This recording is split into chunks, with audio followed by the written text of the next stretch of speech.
UPSC pre 2026 की तैयारी कर रहे हैं और यूपीएससी जो अदर एग्जामिनेशन कंडक्ट करवाता है उनके क्वेश्चन को देखते नहीं है, तो आप सबसे बड़ा ब्लंडर कर रहे हैं। अगर आप मॉक्स के पीछे भाग रहे हैं, मॉक्स पे मॉक्स दिए जा रहे हैं, आप सबसे बड़ा ब्लंडर कर रहे हैं अपनी प्री एग्जामिनेशन की प्रिपरेशन में।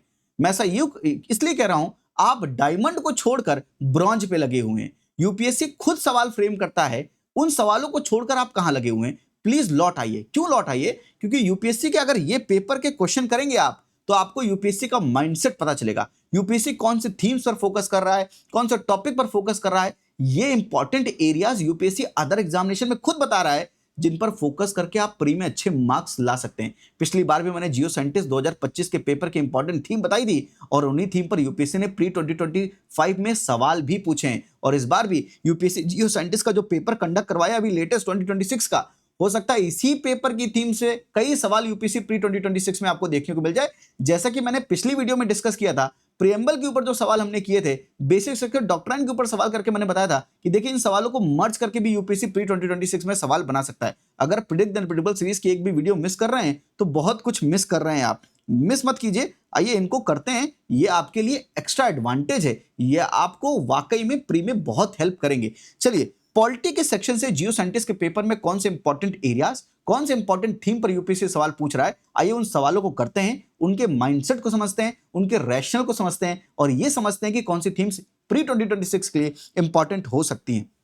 पहला सवाल देखिए, और जो भी सवाल देखेंगे उस सवाल का नंबर डाल के कमेंट सेक्शन में उसका जवाब आप भी लिखेंगे, पार्टिसिपेट करेंगे। तो पॉलिटी की वीडियो बना रहा हूं, जियो साइंटिस्ट की, इकोनॉमी की, हिस्ट्री की, ज्योग्राफी की, मैं सारे सब्जेक्ट वाइज थीम निकालकर आपको बता दूंगा। अगर पार्टिसिपेट नहीं करेंगे तो फिर मैं पेड स्टूडेंट को, माइंडसेट बिल्डर प्रोग्राम वाले स्टूडेंट्स को फिर मैं ये सारा कंटेंट आपका दे दूंगा, क्योंकि उसी प्रोग्राम का पार्ट है ये सब कुछ। 5 to 10% जो प्रिडिक्ट द अनप्रेडिक्टेबल सीरीज में मैं देता हूं, ये माइंडसेट बिल्डर प्रोग्राम का ही 5 to 10% है। पहला सवाल देखिए, voting age in India was change from 21 years to 18 years under which one of the following constitutional amendment act. सबसे इंपॉर्टेंट थीम यूपीएससी की पॉलिटी से कॉन्स्टिट्यूशनल अमेंडमेंट एक्ट है। चाहे वो लेटेस्ट 106 कॉन्स्टिट्यूशन अमेंडमेंट एक्ट से सवाल यूपीएससी ने पूछा, तो यूपीएससी कॉन्स्टिट्यूशन अमेंडमेंट एक्ट से सवाल पूछता है। लेकिन यूपीएससी ने इस एज वाली क्राइटेरिया पर, वोटिंग एज पर सवाल क्यों पूछा और इसका अमेंडमेंट क्यों पूछा जियो साइंटिस्ट में? नॉर्मली ये अमेंडमेंट आप पढ़ के नहीं जाएंगे, लेकिन क्योंकि जियो साइंटिस्ट के पेपर में है तो नाउ ये अमेंडमेंट आप पढ़ के जाएंगे। इसका जवाब क्या है? 61st amendment act 1989।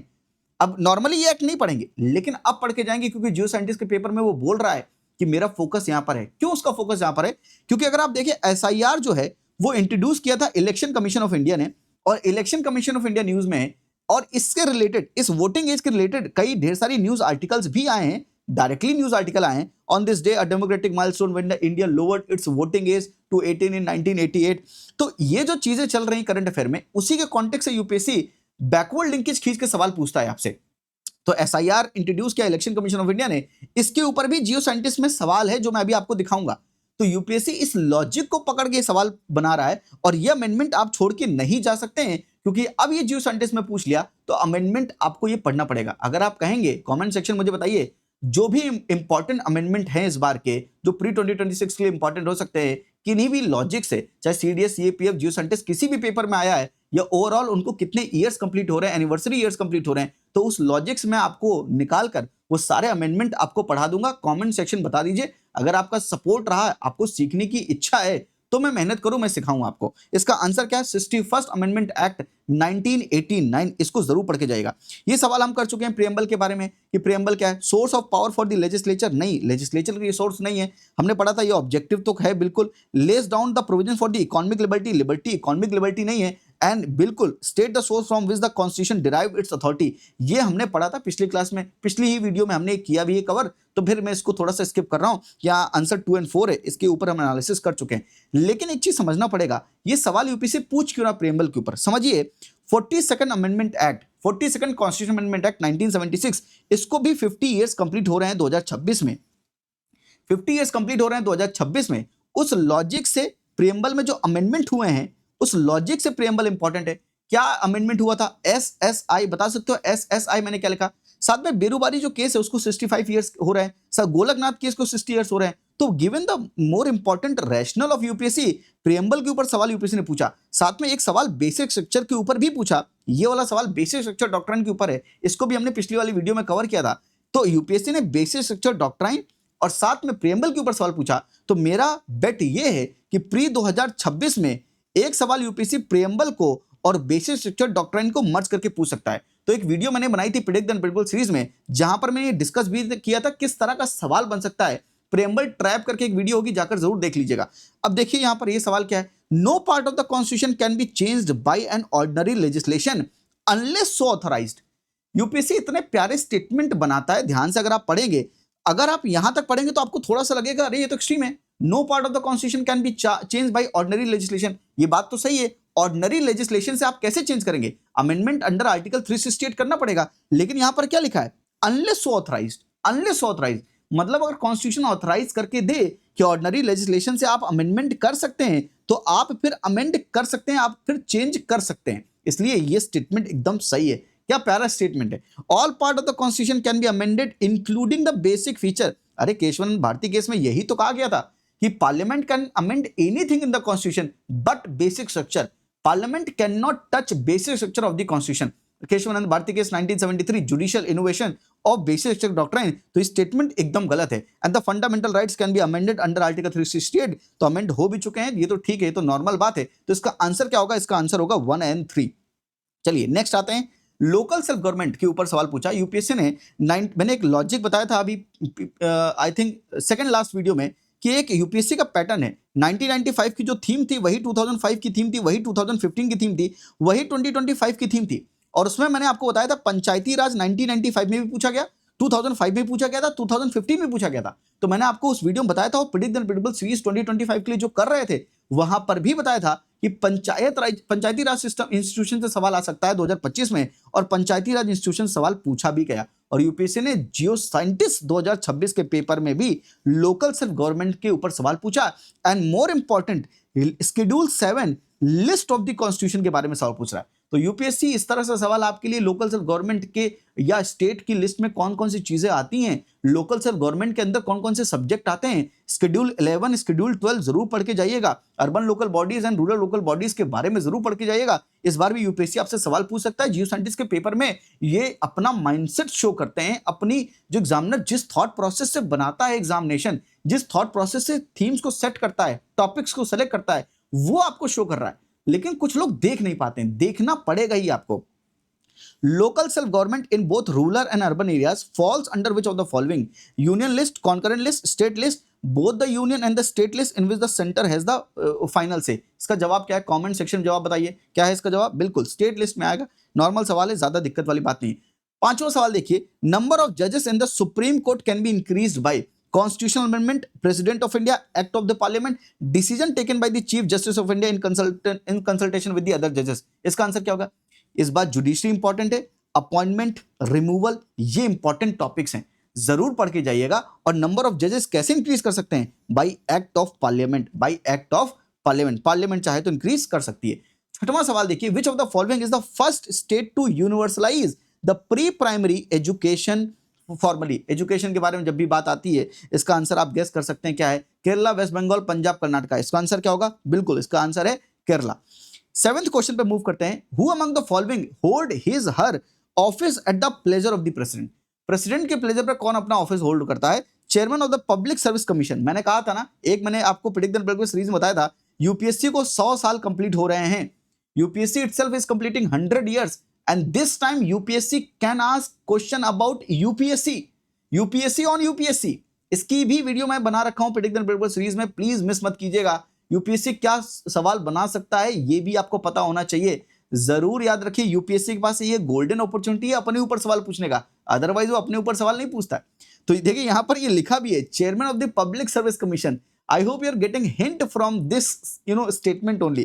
Attorney General of India, Speaker of the Lok Sabha, Comptroller and Auditor General of India। इसका आंसर क्या होगा, Attorney General of India pleasure of president पे अपना ऑफिस होल्ड करते हैं। बाकी लोग किसके प्लेजर पे करते हैं, या बाकी लोग का टेन्योर क्या होता है, कमेंट सेक्शन में जरा बताइएगा मुझे। Next important question is 8th one, how many of the above state have bicameral legislature. Legislature किसके पास बाइकैमरल है, आंध्र प्रदेश, महाराष्ट्र, कर्नाटका, तेलंगाना। क्या है इसका आंसर, ऑल 4, इन सभी के पास है। और यूपी और बिहार के पास भी है क्या, टोटल 6 स्टेट हैं क्या जिनके पास बाइकैमरल लेजिस्लेचर है, कंफर्म कर दो मुझे कमेंट सेक्शन में। नेक्स्ट क्वेश्चन देखिए, अबाउट द इमरजेंसी। इमरजेंसी के ऊपर सवाल बनेगा। 1975 टू 1977 इमरजेंसी डिक्लेयर हुई थी, तो 2026 में इनको 50 ईयर्स कंप्लीट हो रहे हैं इमरजेंसी को, तो यूपीएससी इमरजेंसी से सवाल पूछ सकता है। और ये कौन बता रहा है? UPSC itself is telling. UPSC का बड़ा इंपॉर्टेंट थीम इमरजेंसी भी है, और यूपीएससी इमरजेंसी से सवाल भी पूछ सकता है, और यूपीएससी ने जियो साइंटिस्ट के पेपर में ये सवाल भी पूछा। Which of the following statement regard to proclamation of the emergency is correct?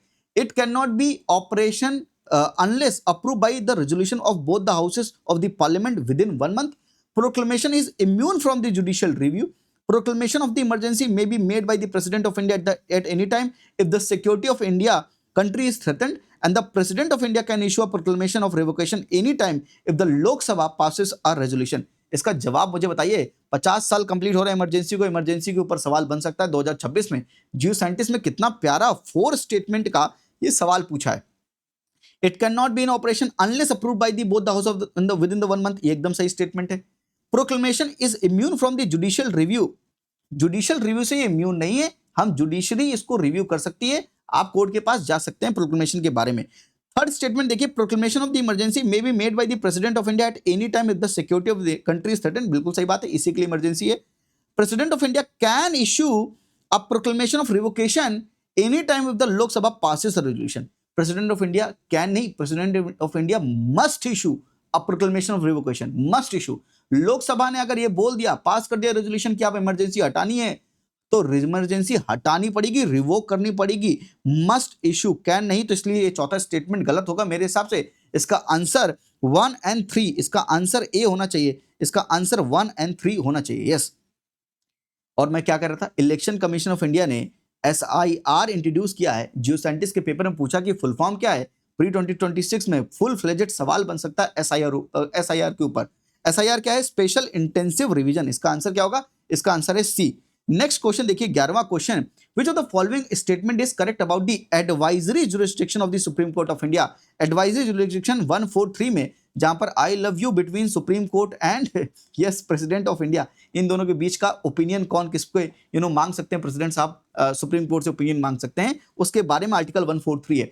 Article 143 of the India of the Constitution of India lays down that the Supreme Court may be required to express its opinion, बिल्कुल इसी के बारे में है। And Supreme Court of India advisory opinion is binding on the President under Article 143 of the Constitution of India। ये binding नहीं होता है, चाहे तो प्रेसिडेंट साहब माने चाहे तो नहीं माने, इसीलिए सुप्रीम कोर्ट ऑफ इंडिया का ये ओपिनियन है, मानना है तो मानिए, नहीं मानना है तो नहीं मानिए, बाइंडिंग नहीं होगा। तो ये सेकंड स्टेटमेंट गलत है। और इस तरह का और भी बेहतरीन, इससे और भी बेहतरीन सवाल यूपीएससी प्री 2026 में पूछ सकता है। तो इसका आंसर क्या होगा? इसका आंसर होगा 1 ओनली।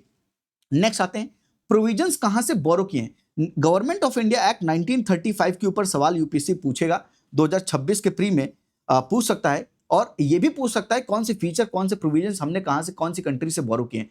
बहुत ढेर सारे जो प्रोविजंस कॉन्स्टिट्यूशन ऑफ इंडिया में है, हमने गवर्नमेंट ऑफ इंडिया एक्ट 1935 से बोरो किए हैं। तो हो सकता है गवर्नमेंट ऑफ इंडिया एक्ट 1935 के ऊपर सवाल पूछ ले, या प्रोविजंस देकर ये पूछ ले कि गवर्नमेंट ऑफ इंडिया एक्ट 1935 से बोरो किया है कि नहीं किया, कि विच ऑफ द फॉलोइंग और how many of the above are borrowed from the government of India act 1935।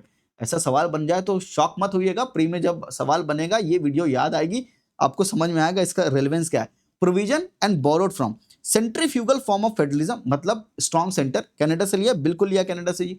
Impeachment of the president, pause करके जवाब दे रहे हो ना, मैं करता जा रहा हूं, आपको पॉज करके जवाब भी देना है। Impeachment of the president USA, बिल्कुल। Concept of the concurrent list, ये ऑस्ट्रेलिया है।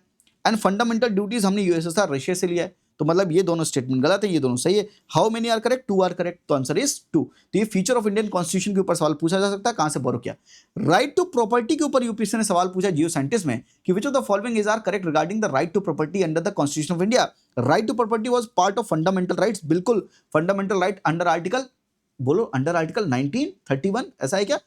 इसमें प्रॉपर्टी पहले था, फिर वहां से फंडामेंटल राइट से हटाकर उनको एक कॉन्स्टिट्यूशनल राइट बना दिया गया अंडर आर्टिकल 300A, ये भी सही है। तो इसका आंसर क्या होगा? बोथ 1 और 2। तो फंडामेंटल राइट्स, कॉन्स्टिट्यूशनल राइट, इसके ऊपर सवाल बन सकता है प्री 2026 में। And last question, which of the following articles can not be suspended during the proclamation of the national emergency? Again emergency से 2 सवाल पूछा है, 50 ईयर्स कंप्लीट हो रहे हैं, 2 सवाल इमरजेंसी के ऊपर है, ध्यान दीजिएगा, इस बार इमरजेंसी के ऊपर सवाल पूछा जा सकता है एंड फंडामेंटल राइट्स और इमरजेंसी को मिक्स करके सवाल पूछा जा सकता है। इसका आंसर क्या है? 20 एंड 21 को छोड़कर आप किसी को भी सस्पेंड कर सकते हैं, पर 20 एंड 21 टच नहीं कर सकते। इसका आंसर होगा ए। तो पॉलिटी का जितने भी जियो साइंटिस्ट के सवाल थे वो हमने कर लिए। अगर आप कहेंगे इकोनॉमी का भी करना है तो आप मुझे कमेंट सेक्शन में बता दीजिए। इस तरह से हमने पूरी इकोनॉमी की भी एनालिसिस कर लेंगे और जितने हमने इंपॉर्टेंट टॉपिक थीम्स निकाले हैं इनको राइट डाउन कर लीजिए। इन थीम्स पर ज्यादा फोकस कीजिएगा, क्योंकि हो सकता है यूपीएससी इन्हीं थीम पर प्री 2026 में सवाल भी बनाए। आई होप ये वीडियो आपको पसंद आई होगी। अगर आई है तो लाइक सब्सक्राइब करना मत भूलिएगा। आज के लिए इतना ही। हंसते रहिए, मुस्कुराते रहिए। थैंक यू, नमस्ते, जय हिंद।